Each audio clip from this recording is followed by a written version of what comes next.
আজকের গল্প গীতার নিখোঁজ। গীতার বাবা গণেশবাবু সরকারের ক্ষমতাধীন রাজনৈতিক দলের স্থানীয় রাজনৈতিক নেতা। বর্তমান সময়ে যে কোনো রাজনৈতিক নেতার মতোই তার অর্থনৈতিক ও সামাজিক অবস্থান এখন আঙ্গুল ফুলে কলা গাছের মতন হয়েছে। বড় প্রাসাদ আকারের বাড়ি হয়েছে, গোটা দুয়েক দামি 2 চাকা ও একটা বেশ দামি 4 চাকা গাড়ি তার। বাড়ির সামনে সর্বদা দাঁড়িয়ে থাকে, হাতে বেশ মোটা সোনার ব্রেসলেট ও গলায় মোটা বাপি লাহিড়ি মার্কা সোনার হার।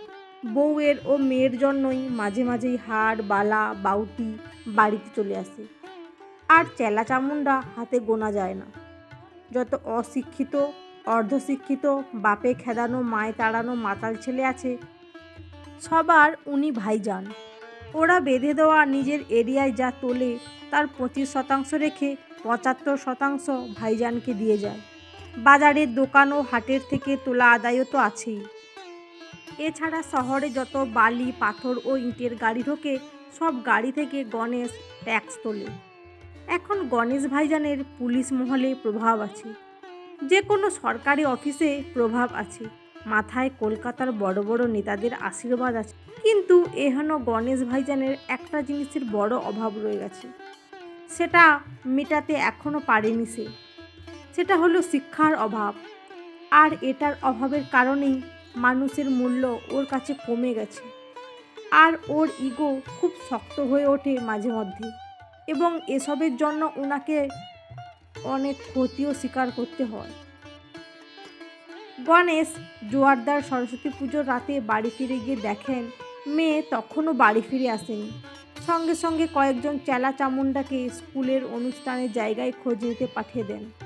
তারা গিয়ে দেখে স্কুলে সাংস্কৃতিক অনুষ্ঠান রাত্রি 9টার সময় শেষ হয়ে গেছে।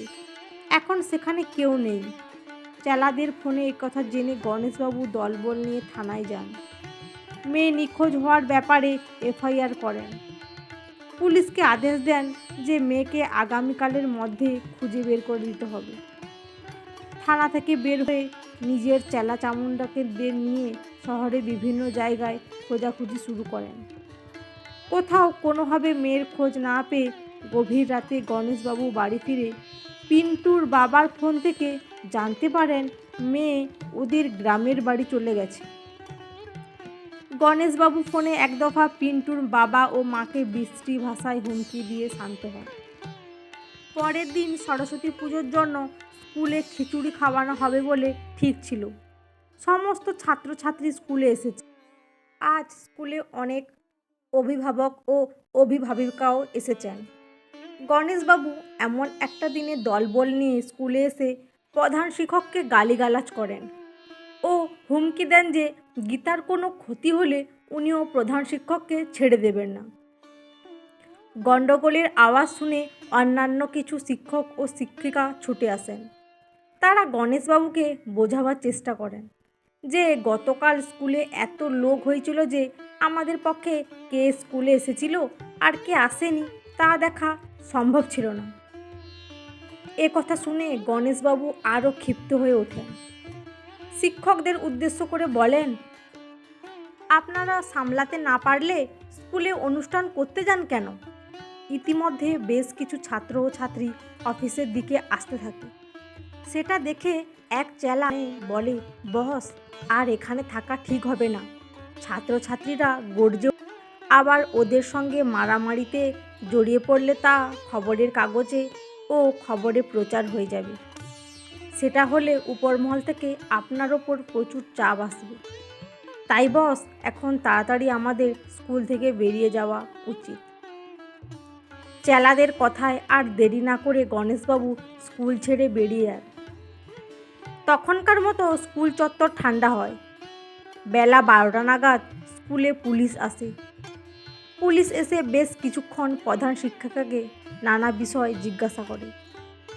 ওই মেয়েটির বিশেষ কোনো সম্পর্কের কথা প্রধান শিক্ষকের জানা আছে কিনা, এর আগে কোনো শিক্ষক বা ছাত্রছাত্রী মেয়েটির বিষয়ে তাকে কিছু জানিয়েছেন কিনা, ওই দিন কোন শিক্ষক শিক্ষিকা অনুষ্ঠানের দায়িত্বে ছিলেন।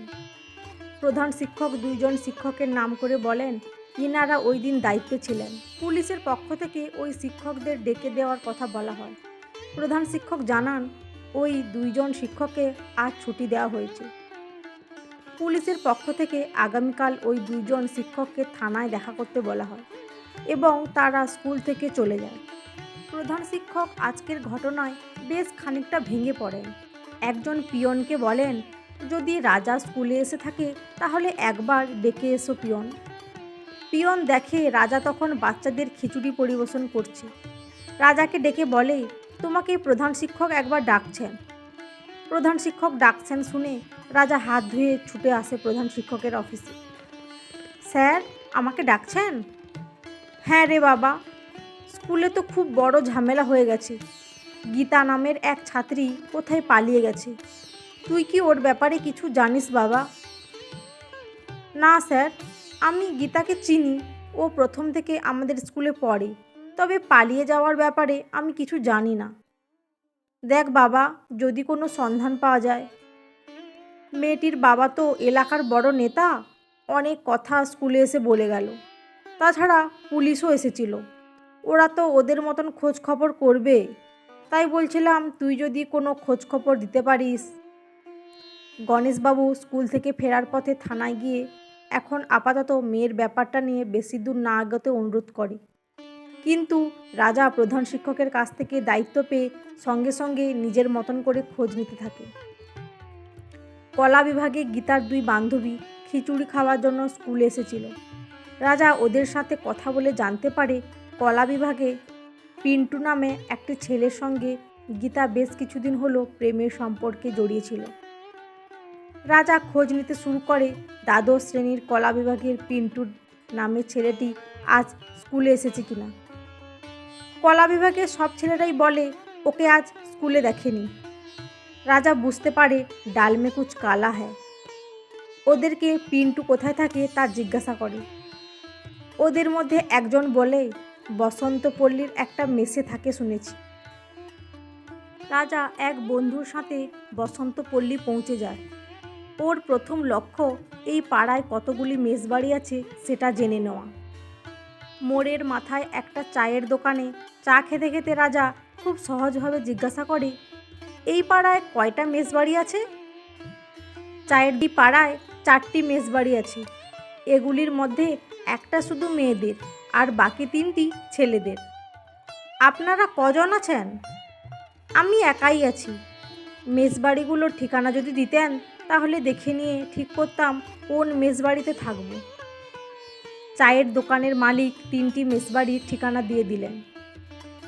কাগজে লিখে সেদিনের মতন বাড়ি চলে আসে।